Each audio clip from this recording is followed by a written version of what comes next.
All right, let's jump right in. Oh. We're doing a deep dive today into building those better budgeting habits.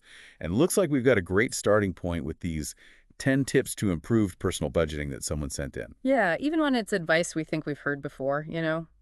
There's always something new to discover, some detail we might have missed, like how these simple tips can really add up to big changes in our finances. Totally. So like this first one, clip coupons. Honestly, does anyone even do that anymore? It feels a little old school. Haha, maybe a bit. But think about it less about actually clipping, more about actively looking for ways to save. That mindset shift can really change how you think about spending. Hmm. Yeah, that makes sense. Kind of ties in with that other tip, the one about saving spare change. I'll admit, I used to kind of scoff at that. It's easy to dismiss those little coins right now, but our brains are funny about money. We categorize it so that loose change feels less important, even though it all adds up, just like dollars do. Ah, so you're tricking your brain, basically. Like, this isn't spending money, it's bonus savings. Exactly. And those small bits can grow surprisingly fast, especially with that whole compound interest thing. Ever heard of the Rule of 72? The rule of 72. Vaguely. Remind me. It's a quick way to estimate how long it takes for an investment to double. Just divide 72 by the interest rate, and you get the approximate number of years. Even a small return can grow a lot over time. Wow, that's actually pretty cool. Okay, starting to see how these little habits can make a difference. It's all about building that foundation of financial awareness, right? And that leads us to another big one. Consistently saving a chunk of each paycheck.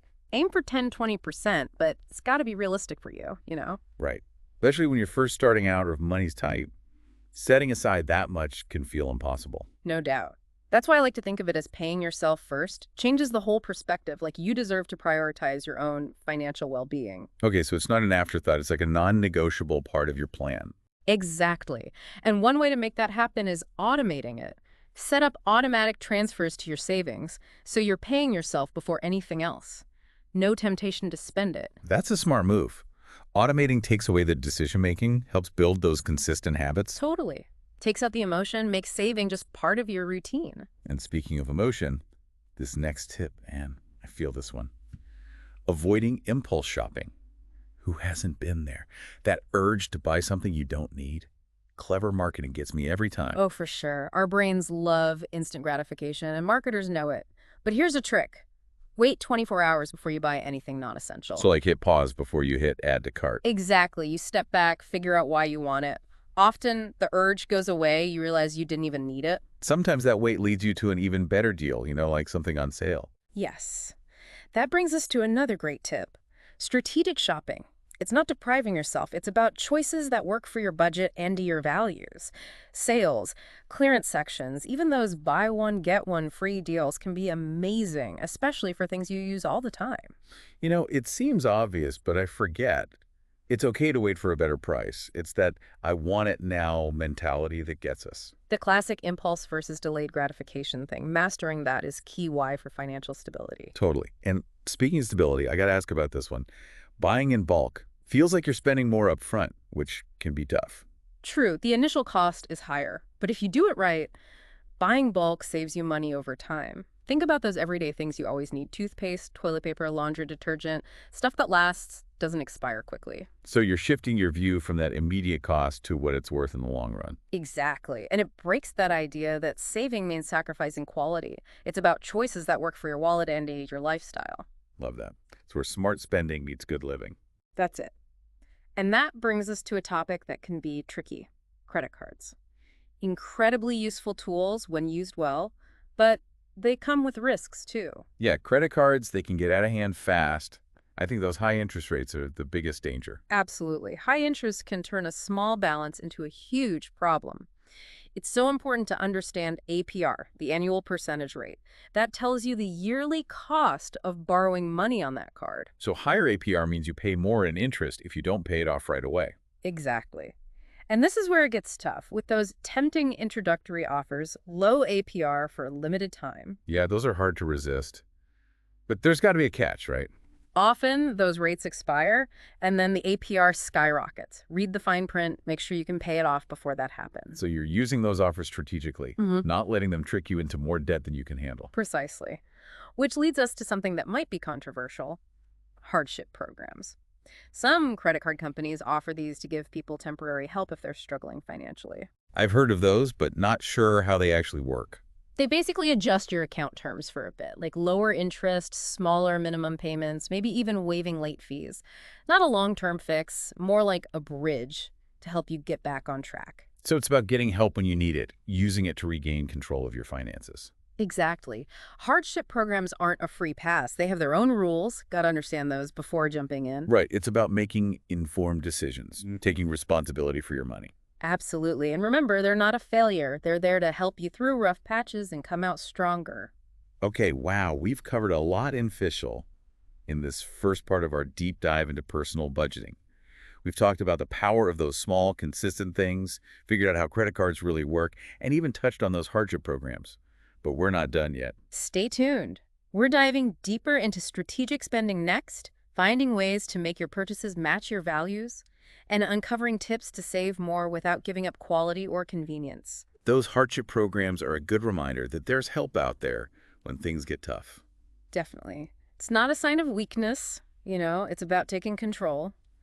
Speaking of which, there's another area where we have a lot of control: how we spend. Like that tip about requesting free samples. Oh, yeah, that one always feels like a fun bonus. But you're right, it's more than just getting free stuff. It's being a smart shopper, doing your research before you buy. Trying a sample lets you experience it without spending a bunch of money on something you might not even like. True. Especially with things like, I don't know, makeup or cleaning products, where it's all about personal preference. And it helps reduce waste. Think about how many times you bought something, didn't like it, and just ended up tossing it. Samples can help avoid that. Speaking of avoiding waste, what about that tip to shop the sale racks? Seems obvious, but is there more to it than just saving money? Oh, definitely. It makes you rethink that whole idea that things on sale are somehow less valuable. Often it's just timing or smart inventory management. It's like finding a hidden treasure, getting a great deal on something you actually wanted anyway. It's rewarding. Budgeting doesn't have to be restrictive. It can be fun, like a treasure hunt. And it ties back to being a conscious consumer, making intentional choices, not just impulsive ones. Which reminds me of what we talked about earlier, right? Avoiding impulse shopping. It all comes full circle. Exactly. We see those patterns in our behavior, and we can develop strategies to break them. Sometimes just waiting 24 hours is enough to change your mindset. And even if you still decide to buy it, at least you're doing it from a more thoughtful place. Absolutely. So while we're on the topic of smart choices, let's get back to credit cards. Right. We talked about those high interest rates being dangerous, but there's another side to that, right? Using credit cards strategically can actually be a good thing. Definitely. Focusing on cards with low interest rates or using those introductory APR offers. They can work in your favor, but only if you're disciplined. I see how that could be helpful, especially for big purchases, so you don't have to pay everything in cash at once. Exactly. But you got to plan carefully and keep track of everything. Set spending limits, and most importantly, pay the balance in full every month to avoid those interest charges piling up. So it's like a short-term loan, not a free pass, to spend more than you can afford. Precisely. If you're not tracking and paying in full, those low interest benefits disappear fast and you end up with more debt. Which takes us back to building that solid financial foundation. It's not just knowing the tricks, it's understanding how it all works together. Couldn't agree more, like learning a new language. Once you understand the grammar and the words, you can make your own sentences and communicate in different situations. That's a great way to put it. It's not about memorizing a script. It's about having the skills to navigate the whole world of money. And part of that is knowing when to ask for help. Just like we go to doctors for our health or therapists for our mental well-being, financial advisors can help us with our financial health. We don't have to figure it all out ourselves. There are experts who can help us make good decisions and make a plan that works for us. Exactly. It's not one size fits all. It's about finding what fits your needs and your goals. That's so important. It's personalizing it, not just following a bunch of rules. And speaking of personalizing, let's talk about something that can be tough to talk about: credit card debt. Yeah, that's a heavy topic for sure. Can feel really overwhelming and stressful. But it's good we're talking about it. Ignoring it won't make it disappear. Absolutely. And you're not alone. Lots of people struggle with this. There are ways to manage it, resources to help. We mentioned those hardship programs, but are there other options if you're dealing with growing credit card debt? Oh, yeah, definitely. One thing you can do is call your creditors directly and see if you can negotiate. Maybe get a lower interest rate or work out a different payment plan. So you're taking action, communicating with them instead of avoiding the problem. Exactly. You're taking ownership and trying to find a solution together. Remember, creditors are businesses too. They're often willing to work with you, especially if you show you're serious about paying them back. That's good to know. It's about working together to solve the problem, not just feeling afraid and avoiding it. Exactly. And don't forget, getting professional help from a financial advisor or a credit counselor can be really helpful. They can give you expert advice, negotiate for you, and help you create a plan to manage your debt and get back on track. So even when things are tough, there are options and support available. It's about taking those first steps, asking for help when you need it, and remembering that financial well-being is a journey, not a destination. Well said. It's a journey where we adjust as we go, learn from what happens, and always try to get better at managing our money and making smart choices. It really does help to know that even when we're facing tough stuff like credit card debt, there are things we can do, ways to get back on track. Right. And it reminds us that personal finance isn't just about numbers, it's connected to how we feel, how we act, even how we see ourselves. I've been thinking about that as we've been going through these tips.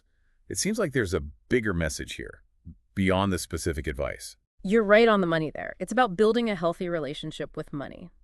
One that's about awareness, making choices, and feeling in control. Not fear or guilt or always feeling like you don't have enough. Almost like we need financial self-awareness, like Yeah. emotional intelligence, but for money. Love that. And just like emotional intelligence, you can get better at it. It starts with paying attention to how you think and feel about money, how you act when it comes to spending. So noticing when you get anxious about checking your bank account or when you want to buy stuff you don't need because you're stressed or feeling down. Exactly. Those are signals telling you about beliefs or habits that might be messing with your financial decisions. Once you see those patterns, you can start to change them. Like being a detective, right? Hmm. Figuring out what's really driving your spending. Exactly. And that can be a really powerful thing. You start to control your money instead of it controlling you. So we're building that awareness, making better choices, getting help when we need it. But what about the bigger picture? We talked about saving, but investing always seems so, intimidating. It's normal to feel that way, but investing is so important for your long-term financial well-being. Think of it like planting seeds that will grow over time. But how do you even start? There are just so many options out there. First step is education. Just like you wouldn't jump into a pool without knowing how to swim, don't jump into investing without understanding the basics. There are tons of resources out there. Books, articles, online courses, even financial advisors to guide you. So learning the lingo, figuring out things like stocks and bonds, and what level of risk you're comfortable with. Exactly. You don't need to be a Wall Street whiz overnight. Just take those first steps to learn. And you don't have to go all in. Start small, even with a few dollars, and build up as you learn and get more confident. That takes some of the pressure off. It's about building that knowledge, making choices that are right for you. And it's about knowing that investing is a marathon, not a sprint.